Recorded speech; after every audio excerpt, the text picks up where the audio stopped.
여러분, 아시아 대륙의 끝, 전 세계 109위의 면적을 가진 나라가 어느 나라일까요? 네, 바로 우리나라입니다. 네, 제가 어느 나라 얘기를 하겠어요.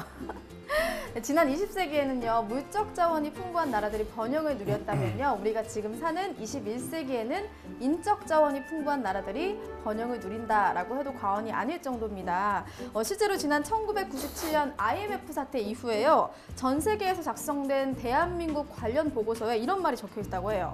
미래 국가 경쟁력의 핵심은 인적 자원 고도화에 있다라고 분석을 했다고 합니다. 뛰어난 인적 자원을 보유한 나라의 국민이라는 자부심으로 이제 우리가 좀 전 세계의 문을 두드려봐도 좋겠다라는 생각이 드는데요. 오늘 청산뉴스에서 모실 분은요, 글로벌 인재 전문가 분입니다. 곽정섭 대표님을 큰 박수로 자리에 모셔볼게요. 네, 안녕하세요. 반갑습니다. 네. 대표님, 오늘 어떤 강연 들을 수 있을까요? 네, 제가 뭐 한 30년 동안 그동안에 이제 글로벌 기업에서 일을 쭉 했고, 요즘에는 대학에서 학생들을 가르치고 있습니다. 근데 학생들을 보면서, 제가 경험했던 거를 이렇게 이야기하면, 상당히 감동을 많이 받더라고요. 그리고 또 감동이 더불어서 굉장히 그 어떤 그 마음에 와닿는 그게 굉장히 마음에 와닿는지 그 눈물을 찔찔 짜는 친구도 있어요. 그래서, 안 되겠다.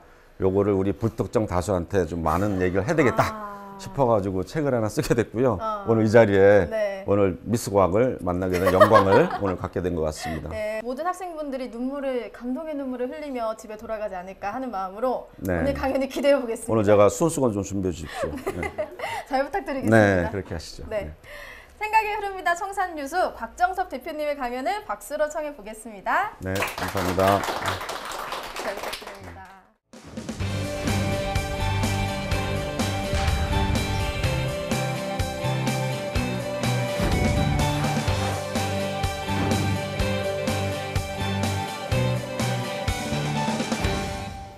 네, 안녕하십니까. 이번에 강의를 맡은 글로벌 코드 경영연구소 대표 곽정섭이라고 합니다. 오늘 강의해 드릴 내용은 제가 지난 한 30년간 기업에서 일했습니다. 주로 그 기업은 주로 글로벌 기업이었어요. 그래서 또 국내 기업이라 할지라도 글로벌 사업을 맡아서 일을 진행했습니다. 그래서 한 30년 일을 하다가 최근에는 대학에서 강의를 하고 있습니다. 그래서 제가 지나왔던 어떤 이력을 잠깐 말씀드리면 여러분들 이해를 돕기 위해서 그 LG CNS라는 회사가 있습니다. LG그룹의 SI를, IT를 책임지는 그 회사에서 그 해외 사업을 담당했었어요.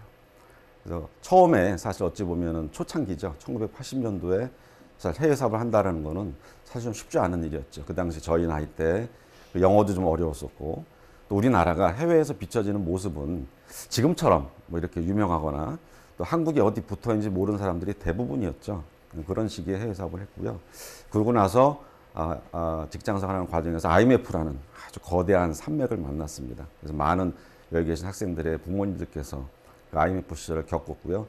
저 또한 그 시절을 겪었습니다.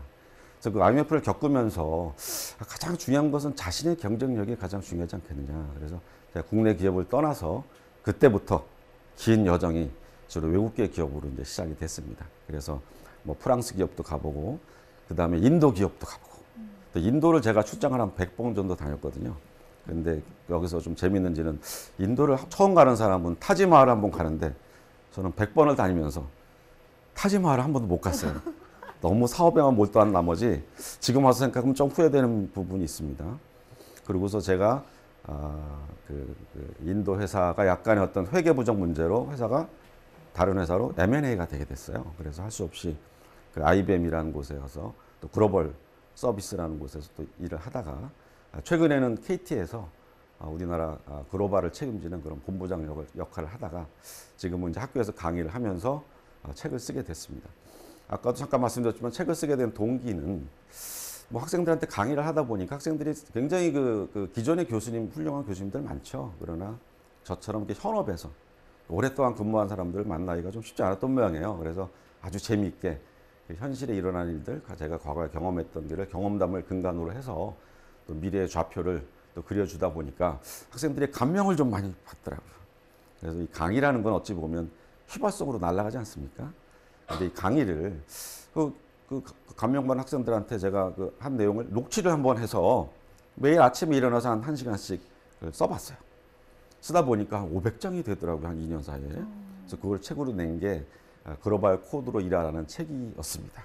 그 내용은 아주 뭐 길진 않습니다. 굉장히 그 요즘 젊은이들은 드래그 앤 드랍으로 스마트폰을 보는 버릇이 있어가지고 이 두꺼운 책은 잘 안 읽는다고 그러더라고요.出版사 사장이. 책이 안 팔린대요. 그래가지고 책을 좀 많이 베스트셀러가 되고자 200장으로 아주 간촐하게 뭐 여백도 넉넉하게 해서 여러분들이 책 사지 않고도 서점에서 서서 한 2시간 보면 읽을 수 있을 만한 그런 분량이지만 메시지는 확실히 담겨 있습니다. 그래서 제가 오늘 그런 어떤 내용을 기반으로 여러분들과 대화를 한번 나눠보도록 하겠습니다. 자, 글로벌 그러면 여러분 어떠십니까? 좀 요즘은 뭐 해외여행 자유화가 됐으니까 그렇지만은 과거에 제가 처음에 해외 나갈 때는 1986년이었는데 그때만 하더라도 전두환 정권 때 여권을 안 만들어줬어요. 그래서 유학생의 I-20 폼, 그 미국의 입학 허가서가 있지 않으면 비행기를 못 탔어요.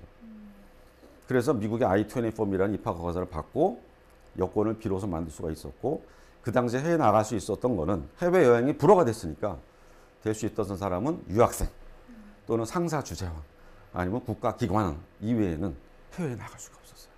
그래서 저 같은 경우는 그 미국 하와이 주립대 입학 원서를 받아서 여권을 받은 다음에 공부하러 간 게 아니라 놀유자 유학을 한 캐나다에 한 6개월 정도 간 경험이 있습니다. 그래서 그런 경험을 하면서 어찌 보면 좀 먼저 시작을 했죠. 그런 상황에 대해서 먼저 시작을 했고 그런 시작이 현재까지 저희를 만들어 놓은 그런 과정이 됐습니다. 자, 일단 간단하게 저희 얘기는 맞추겠고요. 여러분들 보면은 그림을 한번 보시면 그림을 보면 여러분 어떤 걸 느껴지세요? 저기 그 간호사 한 분이 독일로 파견 나가면서 가족과 헤어지는 게 너무너무 아쉽고 해서 눈물을 흘리고 있는 거죠. 그리고 그 밑에 보면은 여러분 그 영화 보셨죠? 독일의 탄광 가는 영화 제목이 뭐죠? 오달수 나오고 뭐 달수 나오고 뭐 이런 거 있잖아요. 누구죠? 황정민 나온 영화. 네? 국제시장. 네. 저기 보면 여러분들의 아버지의 삼촌 분들이 탄광으로 팔려갔어요. 그때 간 인원이 한 7,000명, 간호사 9,000명 같습니다. 글로벌이라는 우리나라의 시작은 그렇게 어둡게 시작이 됐어요. 생각해 보십시오. 간호사가 지금 여러분들이 보이는 하얀 가운 입고 하는 간호사가 아니라 시체 닦는 일. 또 광부들이 가서 죽어나는 그런 사람을 시체를 닦아서 산소에 묻는 일. 이런 일을 했다라는 거죠. 그래서 여러분들의 선배, 또 저의 선배들은 그렇게 어렵게 글로벌이라는 시작을 처음 했던 겁니다. 그래서 저 밑에 보시면 비행기를 타면서 여러분들은 대한민국을 수호하는 천사입니다라고 하면서 눈물을 흘리면서 비행기를 타고 해외로 떠났던, 즉 몸으로 때웠던 시대가 바로 우리들의 선배들입니다. 그 이후에 역사적으로 우리나라가 베트남전에 참전했죠. 그때 해외로 나갔습니다. 전쟁이 일어나서 해외 나가게 되면 당연히 물자가 따라가게 되죠. 그러면 많은 기업들이 지금으로 치면 뭐 대한항공이나 현대건설이나 많은 기업들이 베트남전에 갔습니다. 저 영화에서 보는 많은 남자 주인공들이 있죠.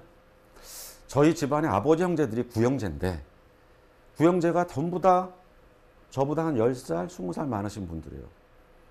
근데 저희 집이 그 당시에 한남동, 용산구 한남동, 서울에 살았는데 대부분 구형제들이 어디를 갔냐면 아까 그림에서 보신 독일 탄광으로 가신 분 계시고요. 또 간호사로 가신 분도 계세요.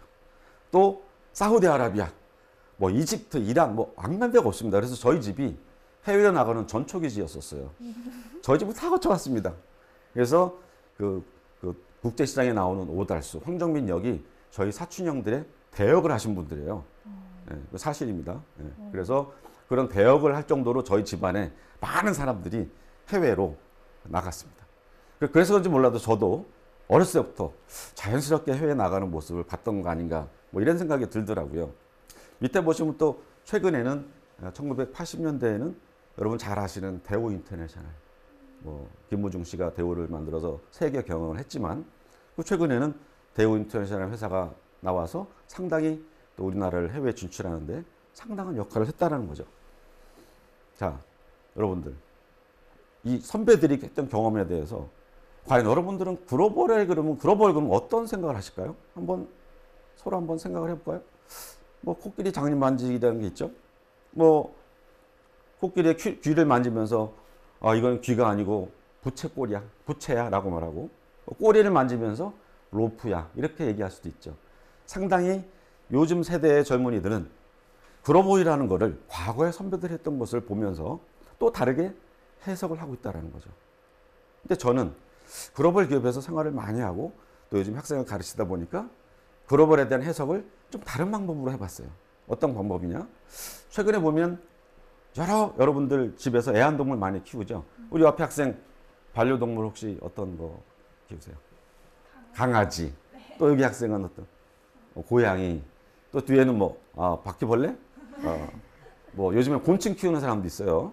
근데 저한테 애완동물이 뭐냐고 물어보면 저는 아메바 세포라고 얘기해요. 참 이상하다 저 사람. 저 교수님 참 이상하다. 어떻게 세포를 애완동물을 키울까라고 의아하죠. 근데 여러분 그 아메바의 특성을 한번 우리가 생각해 보자고. 아메바는 현미경으로 딱 들여다보면 엄청나게 빠른 속도로 움직입니다. 그 보면은 X축, Y축, Z축이 있어요. 그래서 끊임없이 움직인다는 거죠. 근데 아메바의 특성은 염분 속에 들어가면 세포가 죽어요. 직사합니다. 근데 아메바가 서식하는 곳이 어디냐? 여러분 서해안에서 여름에 수영하다가 그 물이 입에 들어가면 짜죠? 그 짠 바닷물. 갯벌에서 서식을 하는데 거기서 엄청나게 번식을 많이 합니다. 근데 X축, Y축, Z축이 막 움직이는 이유는 몸에 염분이 들어올까 봐 걷어내는 작업을 하는 거예요. 그 걷어내는 작업을 하는 것 때문에 더 번식을 하는 거야. 그러나 사는 곳은 척박한 곳에 산다는 거죠.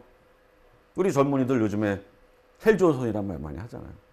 과연 아메바가 느끼는 체감 온도 그 짠 염분보다 더 짤까요? 한번 생각해 볼 필요가 있다는 거죠.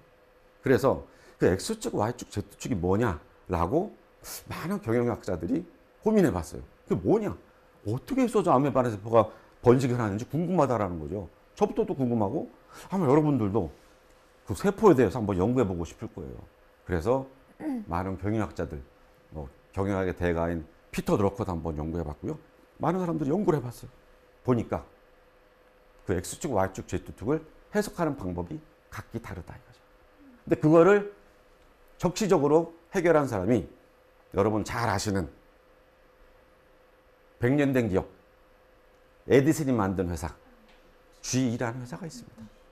이 GE는 아마 여러분 어렸을 때 집에 다리미도 GE였었고 세탁기도 GE였었고 TV도 GE였었고 거의 모든 가전제품 플러스 항공기에 들어가는 항공기 엔진, 핵폭탄에 쓰이는 핵폭탄의 연료봉 안 만드는 게 없습니다. 거의 다 만들었죠. 그런 GE가 포춘 500의 1위를 오랫동안 고수했어요. 근데 갑자기 추락하기 시작하는 거예요. 그 포춘 500의 1위 기업이 추락을 한 거예요. 그래서 그 회사를 살린 사람이 그 유명한 잭 웰치라는 CEO입니다. 잭 웰치가 어떻게 살렸냐라는 거죠, GE를. 간단합니다. 마인드를 개혁시킨 거예요. 즉, 잭 웰치가 부임한 이후로 점심을 먹다가 휴지 조각에다가 쓴 내용이 바로 저겁니다. 동그라미 몇 개를 그렸어요. 자, 1등을 안 하는 거는 다 버려라. 2등은 다 버려라. 클린하라. 청소하라. 뭐 이런 내용들을 자기 아이디어로 휴지 조각에다 그림을 그려서 버려야 될 거는 뭐고 살려야 될 거는 뭐고 개선해야 될 건 뭔지에 대해서 세 가지 동그라미를 그려서 그림을 휴지 쪽에 그린 겁니다. 여러분도 그렇죠? 새로운 아이디어가 생각나면 헛다리 생각하는 것보다 엉뚱한 일을 할 때 생각나는 경우가 많지 않습니까? 제 일치가 바로 그런 거였습니다. 그래서 그림을 그린 게 4가지 요소를 그렸어요. 첫 번째, 에너지. 조직을 이끌려면 리더가 에너지를 가져야 돼. 그 다음에 두 번째, 에너자이즈. 나만 가지면 뭐해? 옆 사람을 미치도록 만들어야 되잖아요. 그죠? 걔한테 에너지를 불어 넣어줘야 돼. 그죠? 그 에너지를 불어 넣었어요. 그 다음에 결단을 내야 되겠죠? 결단을. 동기만 부여받으면 여러분들 내가 하겠다. 내일부터 나는 피트니스 해가지고 감량 30kg 할 거야. 목표 세웠어. 작심 3일 안 되죠? 뭘 해야 되죠? 헬스장에 갑니다. 무조건 가야 돼요. 그래서 액션을, 즉 엑스큐션을 취해야 된다는 얘기죠. 그래서 제겔치의 방식은 아메바의 뿌리에서 하나의 개념을 더 넣었죠. 4개의 개념으로 한 건데 에너지, 에너자이즈, 엣지, 앤 엑스큐션. 이 4개의 그림을 가지고 G라는 회사를 다시 최고 회사로 만들었던 겁니다. 그게 된 배경은 아까 처음에 말씀드린 아메바의 철학, 열정과 그죠? 에너지와 결단력을 가지고. 근데 여기에 가장 중요한 거는 제겔치가 가운데 그린 동그라미가 하나 있습니다. 왕피입니다. 왕피. 패션. 패션. 열정이 없는 상태에서는 에너지도 안 나오고요. 남한테 에너지를 줄 수도 없고요. 결단을 낼 수도 없고 실행할 수도 없는 겁니다. 가장 중요한 여러분 마음속의 열정들을 가져야 된다는 겁니다. 제겔치는 휴지에 그린 종이 조각을 G의 비전으로 삼고 전 직원들을 교육을 했습니다. 불만이 많죠. 왜 해든지. 전부 다 그렇습니다. 그러나 실행에 옮겼죠. 그래서 결국 G는 현재 포춘 500의 탑 랭킹으로 계속 유지되고 있고 새로운 모델이 지속적으로 나오고 있죠. 요즘 항공기 엔진이 나오면 엔진에 IoT의 소자를 집어넣어서 제조의 스마트 매니팩처링의 혁신을 이루어가고 있죠. 새로운 비즈니스를 끊임없이 만들어내고 있습니다.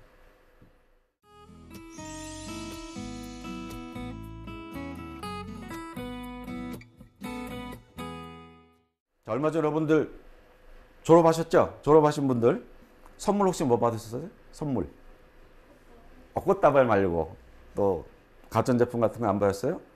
만약에 아버지가 선물을 화면에 보시는 후지필름의 디지털 카메라를 선물했다. 그러면 기분이 어떨까요? 별로 안 좋으실 거예요. 이건 이미 구시대 제품이죠. 초등학생한테 아마 디지털 카메라 선물하면 별로 안 좋아할 겁니다. 이거 어디다 써? 이미 내가 가진 스마트폰에 기능이 있는데 어찌 보면 필요가 없는 겁니다. 그죠? 뭘 주면 좋을까요? 스마트폰을 사주면 너무 좋아하죠. 왜 좋아할까? 스마트폰에 들어가는 각가지 앱을 매일매일 다운받을 수 있거든요. 또 각가지 게임을 계속해서 지가 받을 수 있어요.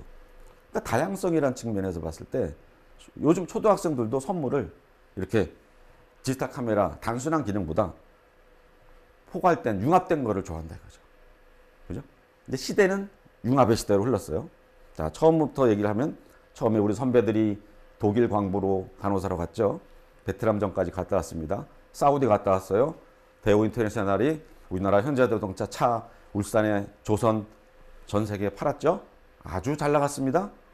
그러고서 이제 80년대 독재 정권 지나고 이제 90년대 2000년을 맞아서 이제는 4차 산업혁명 시대로 접어들었어요. 이제는 단순한 기능이 아니라 융합의 시대가 된 거죠. 컨버전스의 시대가 된 겁니다. 그래서 초등학생들조차도 디지털 카메라는 좋은 선물이 아닌 거죠. 여러분, 여기에는 그림을 보면 여기가 어딜까요? 이게 미국의 샌프란시스코죠. 금융구가 보이다 보니까. 그리고 옆에 행진하는 사람들 보면 많은 사람들이 행진하고 있는데 저게 다 동성연애자들이에요. 미국은 샌프란시스코뿐만 아니라 어찌 보면 다양성이 인정된 사회죠. 제가 이제 말씀드리는 포인트는 바로 다양성입니다. 지금 4차 산업혁명 시대에는 컨버전스가 됐죠. 다양성 있는 창의적인 인재가 각광받는 시대가 됐어요. 샌프란시스코에 가면 요즘에 나온 에어비앤비라는 기가 막힌 회사가 있어요. 여러분 숙박 에어비앤비 들어가서 한번 해보셨죠? 아주 저렴하고 싸고 빈 방을 찾을 수가 있습니다. 또 우모 택시라는 게 나왔어요. 택시의 자가용 개념에 택시의 개념을 집어넣어서 어디서든지 내가 원하는 아주 좋은 차든 원하는 차를 필요에 따라서 탈 수 있는 시대가 된 거죠. 그럼 누가 개발했어요? 거의 샌프란시스코에 있는 젊은 청년들이 개발한 시스템입니다. 그 사람들은 왜 그걸 개발할 수 있을까요? 다양성이라는 측면에서 어렸을 때부터 훈련을 받는 겁니다. 얼마 전에 TV를 보니까 초등학생이 미적분을 푸는데 굉장히 어렵지 않습니까? 그래서 미적분에 대한 아주 기초적인 것만 가르쳐서 아주 어려운 문제를 냈더니 서울공대 4학년 전자공학과 학생은 무조건 수치 기호를 외워서 대입만 하고 있고 이 초등학생은 이론적으로 생각을 해서 그 서울공대 4학년생이 못 푸는 문제를 아주 짧은 시간 내에 풀더란 얘기죠. 결국은 상당히 그 이론이라는 파운데이션으로 봤을 때 지금은 어떤 공부를 열심히 하는 게 중요한 게 아니라 그 기본 개념을 이해하고 그 위에 다양성이라는 것을 탑재해서 비로소 우리가 4차 산업혁명 시대에 인재로 태어났다는 겁니다. 과거에는 열심히 뛰었으면 됩니다.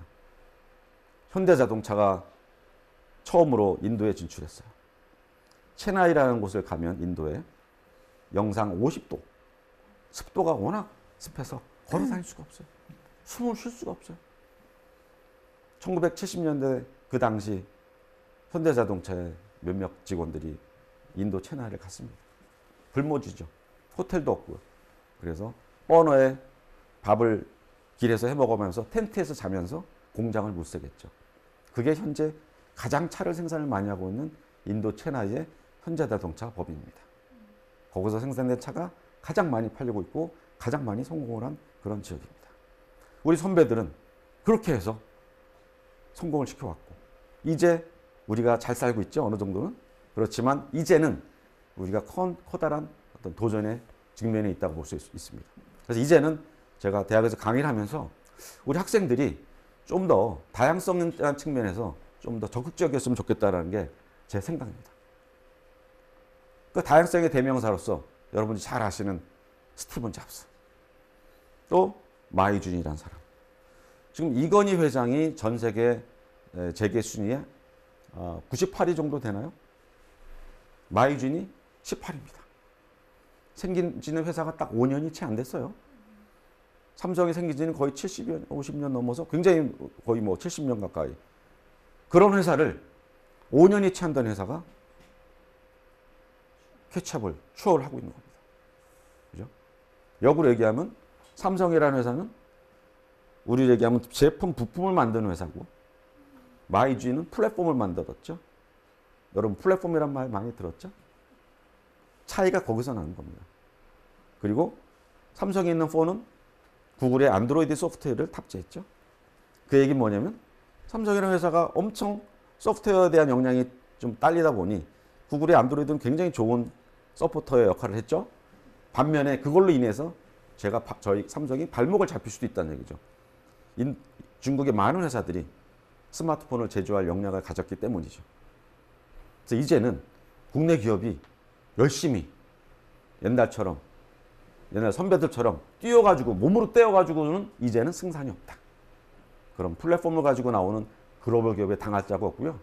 이렇게 새롭게 태어나는 새로운 경영자들, 새로운 신사고를 가지고 다양성이라는 측면에서 나오는 경영자들을 우리가 당할 수가 없다는 겁니다. 그러면 우리는 왜 이런 사람이 없을까요? 우리나라에는 왜 없어요? 여러분들의 DNA 속에는 요즘에 여러분들 한류 스타들 많이 보지 않습니까? 많은 청년들이 한류 스타에 목을 메고 있죠. 제가 여러분 저 상암동에 가면 상암동에 MBC 방송국도 있고 YTN도 있고 많은 학생들이 와서 줄을 서 있습니다. 스타들 보려고.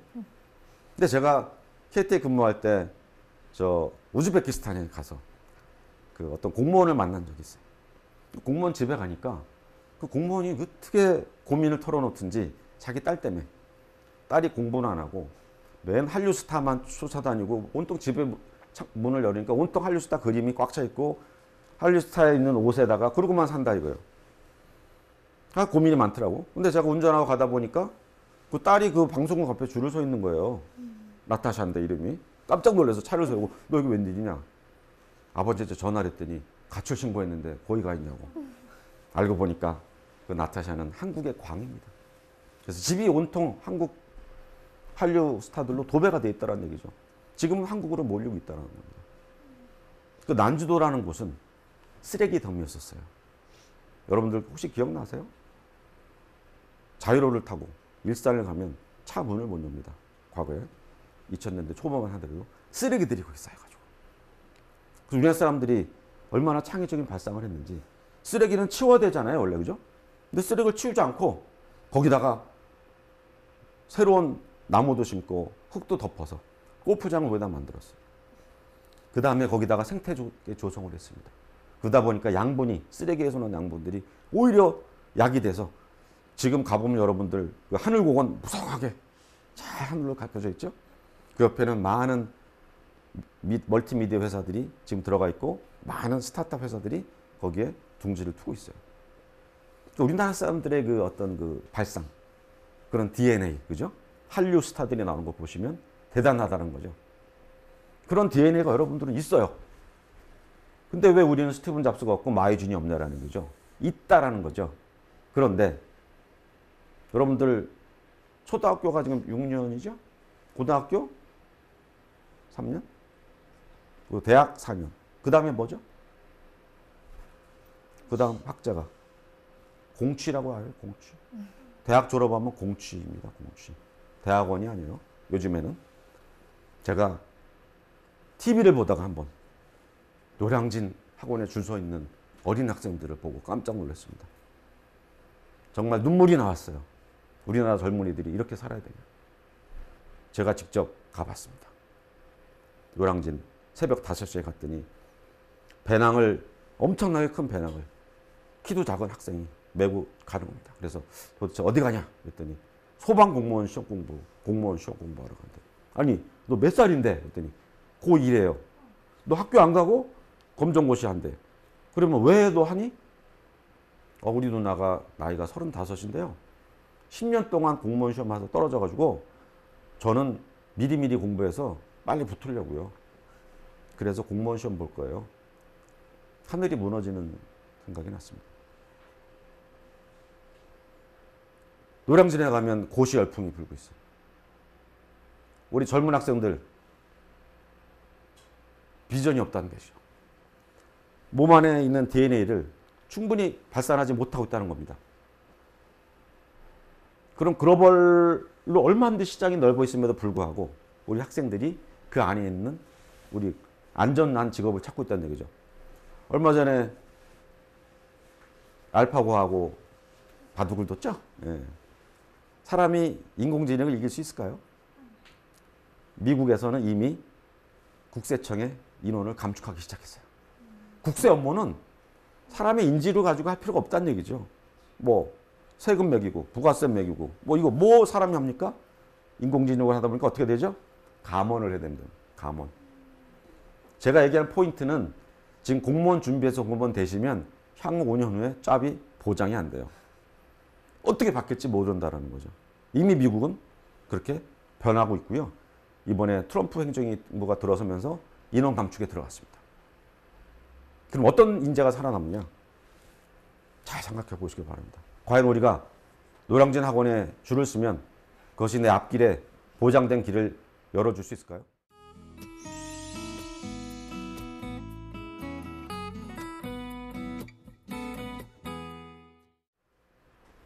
자, 여기에서 제가 젊은 청년들에 대해 4가지 포인트로서 어떻게 하면 우리가 그러한 시대를 초월해서 성공할 수 있는 길을 갈 수 있는지 하나하나 말씀드리도록 하겠습니다. 여러분들, 여기 청년들이 많은데 본인의 역량을 한번 글로벌하게 해보겠다는 생각 해본 적 있으세요? 가장 중요한 게 어찌 보면 어학이라고 볼 수도 있죠. 저는 옛날에 1980년에 그 당시에 민병철 생활영어 책이 있었어요. 그때는 유일하게 그거 하나밖에 없었어요. 근데 MBC 방송국에서 177을 한꺼번에 녹화를 합니다. 근데 거기에 갑니다. 제가 아침에 꼭 가면 177 해봤자 20분씩 일주일이니까 한 2시간이면 끝날 것 같죠? 그 당시에는 테이프가 아날로그 테이프라서 처음에 하다가 1과에서 3과 하다가 3과에서 잘못되면 다시 1과로 돌아갑니다. 테이프를 끊기가 좀 뭐해가지고 다시 그래서 MBC 정동방송국에 가서 영어를 하루 종일 177을 하루 종일 들었어요. 듣다 보니까 저절로 어떻게 되죠? 외우게 되더라고요.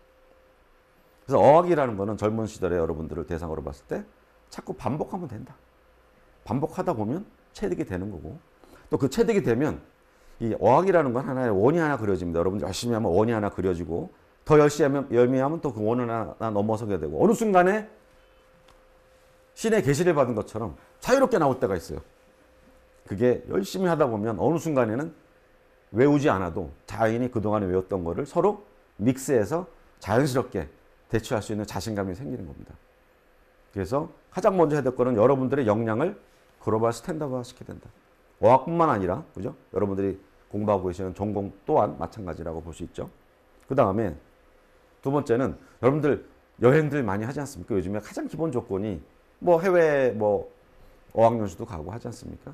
그래서 좀 더 많은 해외 문화를 접하고 여행을 통해서 여러분들이 다국적 문화를 이해하고 거기에 대한 어떤 나름대로의 커뮤니케이션 역량을 여러분 스스로 가져갈 필요가 있습니다.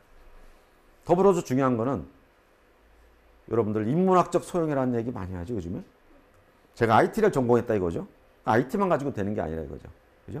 인문학적인 소양, 즉 아까 얘기한 여행과 책 읽기와 많은 사람과의 대화, 커뮤니케이션을 통해서 자기 스스로 인문학적인 소양이 갖게 되면 많은 사람을 포용할 수 있고 새로운 아이디어가 나올 수가 있죠. 그죠? 삼성이라는 회사에서 스티븐 잡스를 뻔들려고 노력을 많이 했습니다. 스티븐 잡스가 전공이 뭘까요? 대학에서 물론 중퇴했지만 종교학과예요. 인문학을 전공했어요. 인문학도입니다. 인문학도가 IT의 최고의 거성이 된 거죠. 혁신을 일으킨 거죠. 그죠? 네. 대부분의 인문학도들이 최근에 많은 IT 업계의 스타로서 등극을 합니다. 그래서 삼성에서 많은 인문학도의 여학생들을 한 몇백 명 뽑아서 그 학생들한테 IT를 교육을 하고 있어요. 근데 아직 결과는 안 나왔습니다. 그 결과가 어떻게 될지는 저도 모르겠는데 여하간에 이 기업이라는 거는 인문학적 사고가 필수적으로 필요하고 여러분들의 성공을 위해서는 반드시 갖춰야 될 소양이라는 겁니다. 마지막으로 우리 젊은이들이 아주 안정적인 것만 추구하지 말고 새로운 도전을 하라는 얘기입니다. 한국 IBM이라는 회사가 있고 뭐 시스코라는 회사도 있고 델이라는 회사도 있고 많이 와 있죠. 한국의 글로벌 회사들이 많이 와 있어요. 근데 그 글로벌 회사들이 한국에서 차지하는 마켓 쉐어가 얼마나 될까요? 전 세계에 100을 번다 그러면 한국에서 얼마나 벌어갈까요? 1 내지는 0.5 정도 벌어갑니다. 그럼 제가 IBM의 최고 글로벌 회장이라고 봤을 때 한국에 있는 지사장은 세일즈 매니저에 불과합니다. 과장 정도 되죠. 근데 한국에서는 뭐 사장이다라고 얘기할지 모르지만 글로벌 시각에서 봤을 때 0.5%밖에 안 하는데 회장이 관심을 가질 필요가 있어요? IBM의 샘 회장이 한국을 온 적이 별로 없어요. 미국의 시스코라는 존 챔버스가 한국에 한번 온 적 있어요. 우리나라의 벤처붐이 엄청 불 때. 그때 2% 시장에 입학했습니다. 그때 약속은 원래 중국에 가는 약속이 있었는데 한국이 1% 시장인데 2%를 했어. 야, 가상하구나. 한번 가보자. 그래서 한번 온 게 존 챔버스가 한국에 왔습니다. 그 정도로 우리나라에 차지하는 마켓 쉐어가 굉장히 작습니다. 그럼에도 불구하고 우리 많은 젊은 학생들은 박해를 보질 않아요. 한국만 보고 있습니다. 1% 시장에서 빡 터지게 싸우는 거죠. 밖에 1000배, 10,000배 시장이 있는데. 그죠? 한류 열풍으로 많은 동남아 사람들이 우리보다 좀 늦게 출발한 사람들이 한국을 그리워하고 있어요. 동경하고 있습니다. 한국을 배우려고 노력을 하고 있어요. 과거에 우리나라 국민소득이 정말 박정희 대통령 그 시절에 80불, 100불일 때 필리핀의 누이보다 3배, 5배가 컸어요. 그래서 필리핀에 오히려 우리도 필리핀처럼 잘 살아보자라고 얘기한 게 박정희 대통령이에요. 그래서 박정희 대통령이 필리핀에 벤치마킹 하려고 한번 대통령을 만들어 갔더니 거절을 했습니다. 못 사는 나라 대통령이 나를 왜 찾아오냐 이거죠. 거절을 했습니다. 그래서 그 당시 박정희 대통령이 마음에 칼을 품고 우리가 잘 살아야 되겠다. 이런 생각을 하게 된 겁니다. 그래서 지금까지 오고 있다라고 봐도 과언이 아닙니다. 그만큼 우리가 어렸었다라는 거죠. 그러나 여러분들의 몸속의 DNA에 열정이라는 또 새로운 다양성이라는 그것이 다 여러분의 있다는 거죠. 그래서 최근에 제가 아는 많은 50대 후반의 많은 동료들이 해외에서 취업한 사례를 많이 보고 있습니다. 지금 젊은 시대 사람들 지금 취업 실업률이 13%대에 육박하죠. 50대 이후는 오직하겠어요. 일을 한다 하더라도 별로 프로페셔널하지 않은 일을 종사하고 있습니다. 그러나 제가 아는 한 분은 인도네시아 가서 건설 프로젝트 매니저를 하고 있어요. 또 한 분은 싱가포르에서 유통업체에서 일을 하고 있어요. 그분은 한국에서 이미 아주 좋은 기술, 좋은 경험을 한 걸 기반으로 거기 나가서 오히려 가르치는 역할을 하고 있더라 이거죠. 그래서 우리들이 모르는 필리핀, 인도네시아, 태국 이런 곳에서 한국의 기술을 배우고자 하는 사람들이 굉장히 많습니다. 그런 회사들이 많이 있습니다. 좀 더 적극적으로 여러분들 선배들도 마찬가지지만 인터넷으로 많은 공개가 정보가 오픈되어 있지 않습니까? 좀 더 적극적으로 찾으면 반드시 좋은 직장이 글로벌하게 있다는 겁니다. 그래서 제 책에도 쓴 내용이 있지만 우리 젊은이들은 두려워하지 말고 해외로 진출하라고 전 얘기하고 있어요. 지금 여기 밖에 나갔을 때 길거리에 한 50% 정도는 외국 사람이 있어야 돼요. 한국 사람밖에 없지 않습니까 나가면? 여러분 싱가포르 한번 가보세요. 싱가포르에 거의 70%가 외국인입니다. 내국인은 거의 없어요. 그만큼 개방도 했고 그러다 보니 산업이 발전하는 거죠. 싱가포르는 우리나라 전라도만한 조그만 땅입니다. 아주 작습니다. 근데 그 싱가포르라는 나라가 항공산업이 엄청 발달했어요. 의아하죠. 어떻게 항공산업이 발달했는지. 싱가포르에 관광을 위해서 많은 비행기들이 옵니다. 전 세계 비행기들이 와요. 거기에서 아이디어를 얻은 거죠. 이왕에 온 김에 여기 주차를 해야 되니까 그 비행기를 주차하는 동안에 비행기 엔진을 메인터넌스 하는 겁니다. 그래서 GE의 엔지니어들을 많이 고용을 해서 싱가포르에서 비행기가 오면 유지 보수해 주는 회사를 차렸어요. 그래서 항공산업이 엄청 커진 겁니다. 발상의 전환이죠. 그죠? 우리나라도 그러한 다양성과 여러분들이 가진 열정을 가지고 새로운 걸 얼마든지 만들어낼 수 있다는 겁니다. 이 네 가지를 여러분들이 신간에 새기고 열심히 뛴다면 반드시 여러분들의 길은 자연히 열릴 것이다. 저는 그렇게 자신하고 있어요. 여러분 MJ 비빔밥이라는 거 들어봤어요? MJ 비빔밥. 비빔밥은 비빔밥인데 MJ 비빔밥이야. 이게 MJ가 뭐 약자냐면 마이클 잭슨. 마이클 잭슨이 한국에 왔어요. 신라호텔에 묵었습니다. 뭐 밥을 먹으려는데 마땅히 먹을 게 없어서 뭐 아무거나 그냥 한국 식당, 한국 음식을 달라고 했더니 비빔밥이 왔어요. 이게 뭐냐라는 거지. 뭐 갖가지 양념이 올라가 있고 뭐 김이 올라가 끝에는 뭐 육회가 또 들어가 있고 또 계란이 살짝 올라가 있고 아주 먹기가 너무 좋은 거야. 그래서 먹는 법을 배웠습니다. 젓가락으로 참기름을 넣은 다음에 살살살살 비비다 보니까 향기가 아주 좋은 거예요. 라이스는 베트남 라이스나 미국 라이스는 약간 날라미 쌀 그래가지고 쌀이 날라미 쌀 되게 붙질 않아요. 근데 우리나라 쌀은 스테이키야 해가지고 점도가 있는 쌀이에요. 거기에 많은 양념들을 올려놓으면 그 점도에 맞게 양념의 맛이 살짝 뱄니다. 거기다가 참기름을 싹 섞어보세요. 그러면 점도에 있는 쌀에 참기름 냄새가 살짝 배죠. 그거를 마이클 잭슨이 한 입을 탁 먹고 뭐라고 그랬습니까? Oh, it touched my soul 그랬어요. 시를 썼어요, 시. touched my soul은 영혼을 때린다, 영혼을 만졌다는 자기 영혼을. 여러분 와인을 먹으면 와인이 비싼 와인은 우리가 뒤에 어른들이 그런 말 하죠. 잔상이 남는다.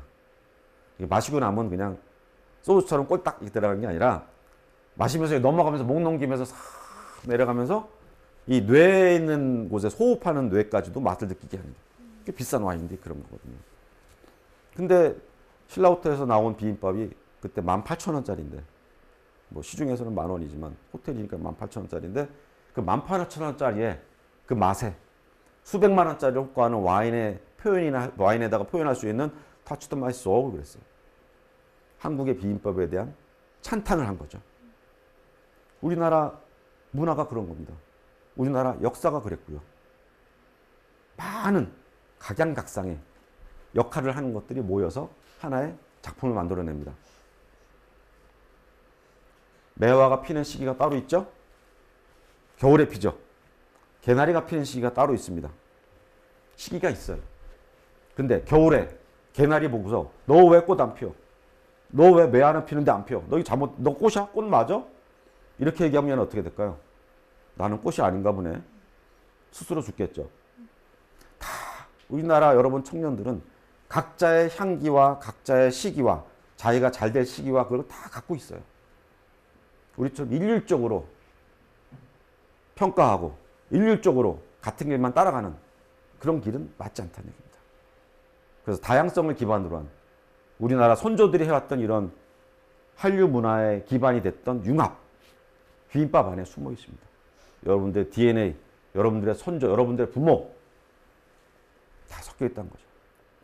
지금까지 얘기한 거를 간단하게 요약을 하면 과거에 우리 선배들이 했던 글로벌의 어떤 그 시기, 또 그 중간에 저 같은 세대들이 겪었던 중간 세대들이 겪었던 글로벌의 어떤 아픔, 또 역정, 또 글로벌 회사들이 어떻게 커가고 있는지를, 어떻게 그 사람들이 그 시련을 극복했는지를 여러분들은 보셨어요.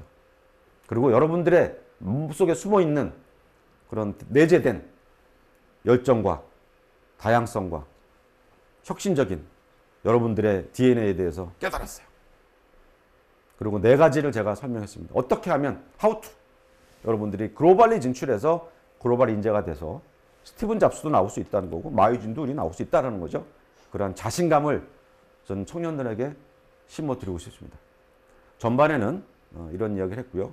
제가 후반부에는 좀 더 실제적인 사례, 또 제가 해왔던 일을 중심으로 해서 여러분들이 좀 더 체감 온도를 높일 수 있는 그런 강의를 기대해도 좋겠습니다. 지금까지 들어줘서 감사합니다.